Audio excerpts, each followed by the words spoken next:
Hello, আসসালামু আলাইকুম। সবাই কেমন আছেন? আশা করি সবাই ভালো আছেন। আমি আর মাহিয়া এই যে কাইটটি নিয়ে যাচ্ছি বাঙ্গি ছিঁড়তে।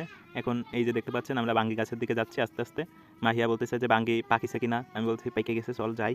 তারপর গেলাম, যেয়ে মাহিয়া বলতেছে, "কোনটা পাইকে গেছে? আমি তো দেখতে পারতেছি না।" আমি বললাম, "তুই যা ভিতরে, আমি তোরে দেখাচ্ছি। ওই দেখ ওইটা পাইকে গেছে।" এই যে মাহিয়াকে বললাম কাটতে, ও এই যে কাটতে যাচ্ছে।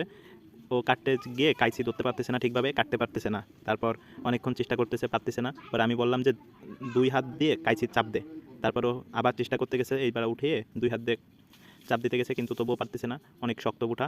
মাহিয়া কাটতে পারতেছে না। এবার আমি বললাম যে, "দাঁড়া, আমি আসতেছি।" ক্যামেরাটা স্ট্যান্ডে ভালোভাবে রেখে তারপর আমি এখন গেলাম মাহিয়াকে সাহায্য করার জন্য। মাহিয়া আবার পাতা কাটতে গেছে।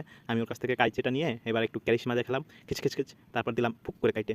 এবার মাহিয়ারে বললাম যে, "তাড়াতাড়ি উঠো বাঙ্গি। দেখ কত বড় বাঙ্গি। তুই উঠাতে পারবি?" মাহিয়া উঠাতে পারতেছে না, অনেক কষ্ট হচ্ছে মাহিয়ার। তারপরে ও আরেকটা বাঙ্গির উপরে বসে পড়েছে। আমি বললাম, "তাড়াতাড়ি ওঠ, ওইটা নষ্ট হয়ে যাবে।"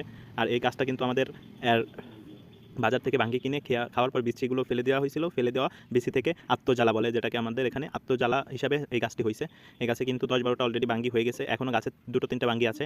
পরে ভিডিওতে আপনাদের অবশ্যই দেখাবো। এই যে দেখতে পাচ্ছেন মাইয়া কোলে নিছে বাঙ্গিটা। প্রায় 3 কেজি হয়ে যাবে, অনেক ওজন। এখনও ভালোভাবে পাকিনি, 2 দিন রেখে দেবো। তারপর খাওয়ার সময় আবার আরেকটি ভিডিও ছাড়বো। সবাই ভালো থাকবেন। এই যে মাহিয়াকে বললাম রান্নাঘরে রেখে দে, ও রান্নাঘরে রেখে দিল। তারপর এই যে আমাদের ভিডিও এখনই শেষ করে দিলাম।